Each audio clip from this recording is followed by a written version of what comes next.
ভাবলাম যে এই যে তিনি আমাকে ঋণী করলেন, এই ঋণ আমি পরিশোধ করবো। আমি তাকে চিন্তা করি, তার নামটাও শুনে নাই, জীবনে কোনোদিন দেখি নাই, মোলাকাত করি নাই, সালাম বিনিময় হয় নাই।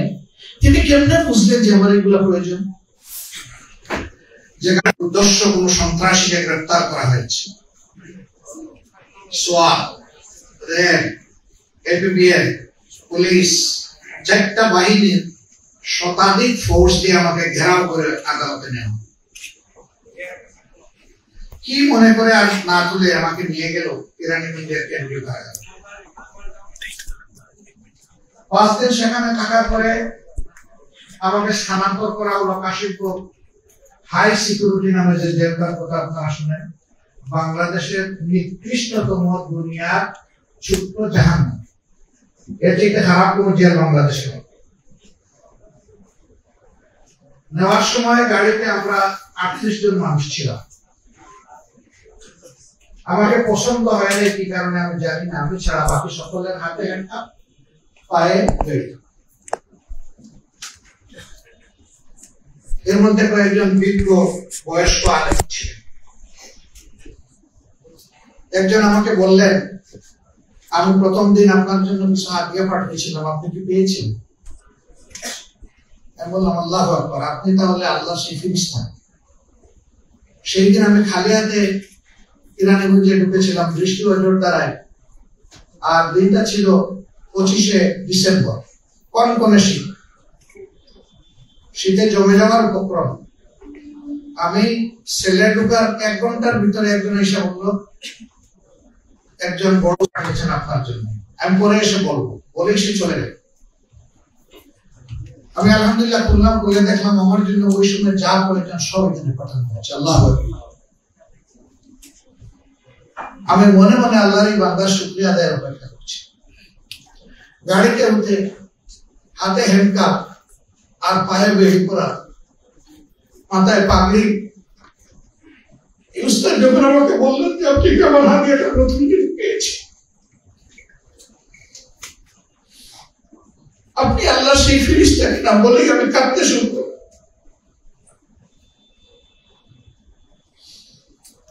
আমার যদি শক্তি থাকতো, ওনার পায়ের বেড়ে এনে আমার পায়ে লাগাইতাম, হাতে হ্যান্ডকাপ এনে আমার হাতে পড়াতাম। ওই বাসে বসে বসেই শুনলাম উনি দেশের বিভিন্ন জায়গায় 22টা মাদ্রাসা নিজের উদ্যোগে গড়ে তুলেছেন, এবং তিনি শুধু যাত্রাবাড়ি এলাকায় তার মাদ্রাসায় 8 থেকে 8,500 ছাত্রের লোক। ওরা আফসোস করে, আরে এই মানুষগুলা এই জমিনের গুনাহগারদের জন্য দোয়া হালতে তারা থাকবেন, তাদেরকে মুক্ত থাকার হচ্ছে। ভাবলাম যে এই যে তিনি আমাকে ঋণী করলেন, এই ঋণ আমি পরিশোধ করবো। আমি তাকে চিন্তা করি, তার নামটাও শুনে নাই, জীবনে কোনোদিন দেখি নাই, মোলাকাত করি নাই, সালাম বিনিময় হয় নাই। তিনি কেমনে বুঝলেন যে আমার এগুলা প্রয়োজন? আমি তাকে জিজ্ঞেস করলাম, ভাই আপনি কেমনে বুঝলেন যে আমার এগুলা লাগবে? বলে যে আপনাকে যখন নিয়ে যাচ্ছিল তখন আমি তীর্যক দৃষ্টি দিয়ে আপনার দিকে তাকাচ্ছিলাম, আমার মনে হয়েছে যে আপনি এইভাবেই ঢুকছেন, আপনার আর কোনো সাপোর্ট নেই। পরের দিন আমার জন্য জেল কর্তৃপক্ষের কিছু জিনিস এবং বাইরে থেকে কিছু জিনিস, ওই রাত্রেই তো আমি বরফ হয়ে যেত। বিশ্বাস করি এটা আমার জন্য নয়, আল্লাহর এই বান্দা এই কাজটা করেছেন মহান আল্লাহর জন্য। এরকম যদি মানুষের মধ্যে ভালোবাসার একটা পরিবেশ আমরা তৈরি করতে পারি, আল্লাহর এই জমিন আল্লাহর রহমতে ভরে যাবে ইনশাআল্লাহ। যেখানে মানুষ মানুষকে ভালোবাসবে এবং সম্মান করবে। আল্লাহর কুরআন, পবিত্র কুরআন কালামুল্লাহ, সেই শিক্ষাটাই পড়তে পড়তে মানব জাতিকে দিয়েছে। কিন্তু গোপালপুরা মানব জাতি আল্লাহ তাআলার এই নিয়ামত থেকে বিমুখ হয়ে উল্টা দিকে দৌড়ানোর কারণেই দুনিয়ায় আজকে তামাম লাঞ্ছনা এবং অপদস্থতা আমাদের ঘাড়ে চেপেছে, বিশেষ করে উম্মতে মুসলিমার। বাংলাদেশ বলা হয় 91 মুসলমানের দেশ। যারা মুসলমান না তারাও আল্লাহর বান্দা, তারাও আশরাফুল মাখলুকাতের বংশ। তাদের দিনদারি, তার ঈমান, তার আকীদার জন্য সে আল্লাহর দরবারে দায়বদ্ধ। ইন্না ইলাইনা ইয়াবাহুম সুম্মা ইন্না আলাইনা হিসাবাহুম। তোমাদের সবাইকে আমার দিকেই ফিরে আসতে হবে, আর সেই দিন তোমাদের উপরে, তাদের উপরে আমার কর্তৃত্ব হবে, তাদের কাছ থেকে হিসাব চেয়ে নেওয়া। এই হিসাবে কারো অংশীদারিত্বের প্রয়োজন আমার হবে না, কিন্তু মানুষ হিসাবে আমরা সকলের জন্য কল্যাণ কামনা করব। একই সমাজে সহনশীলতা এবং সমমর্যাদার ভিত্তিতে আমরা বসবাস করি, তাহলে কোন শ্রেণী, গোষ্ঠী, ধর্মীয় সম্প্রদায় আতঙ্কে থাকবে না। আলহামদুলিল্লাহ 15.5 বছরের জ্বালাতন নির্যাতনের পরে এবার যে পরিবর্তন 5 আগস্ট হলো, আপনারা সাক্ষী। এই দেশের উলামায়ে কেরাম, মাদ্রাসার ছাত্র, বাংলাদেশ জামাত ইসলামী, ইসলামের ছাত্র শিবির, বিশেষভাবে সকল ধর্মের মানুষের নিরাপত্তার দায়িত্ব এই জমিনে পালন করছে। কেন?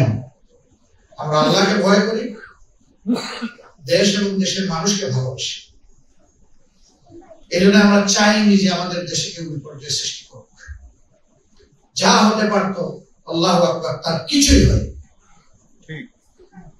তারপরেও চিটাপোটা যা হয়েছে তার 99 কারণ হচ্ছে রাজনৈতিক, এটা ধর্মীয় নয়। এই 1% যেটা হয়েছে ওইটাও আমরা সমর্থন করি না। আইন কারণ নিজের হাতে তুলে নেওয়া সঠিক নয়, তাহলে সমাজে কোনো শৃঙ্খলা ফিরে আসে। এই রমাদান আল্লাহ তাআলা আমাদেরকে দিয়েছেন আমাদের গুনাহ খাতা পড়ে সাই করার জন্য। আল্লাহর হাবিব উঠে দাঁড়িয়েছেন, মিম্বরে যাচ্ছেন, আল্লাহুম্মা আমিন, আল্লাহুম্মা আমিন, আল্লাহুম্মা আমিন বলবেন। তিনি জিজ্ঞেস করেছেন অথবা উপস্থিত সাহাবায়ে কেরাম তার কাছ থেকে জানতে চেয়েছেন, হে আল্লাহর হাবিব, এমন তো আর কোনোদিন করেন নাই, আজকে 3 বার আল্লাহুম্মা আমিন বলতে বলতে কেন যাচ্ছে? তিনি বললেন যে জিবরিল আমিন এসে 3টা কথা বলেছেন, 3টা দোয়া করেছেন, আমি তার সাথে সুর মিলিয়েছি। যারা জীবনে রমজান পেল আর নিজের গুনাহ খাতা পড়ে সাই করতে পারলো না, আল্লাহর শ্রেষ্ঠ ফেরেশতা জিবরিল বললেন সে ধ্বংস। আমি বললাম আমিন। যে মা বাপ 2জনকেই পেল বৃদ্ধ বয়সে, বা কমপক্ষে 1জন পেল, কিন্তু তাদের মন করে খেদমতের মাধ্যমে নিজের জান্নাত সহজ করে নিতে পারলো না, আমি বললাম সে ধ্বংস।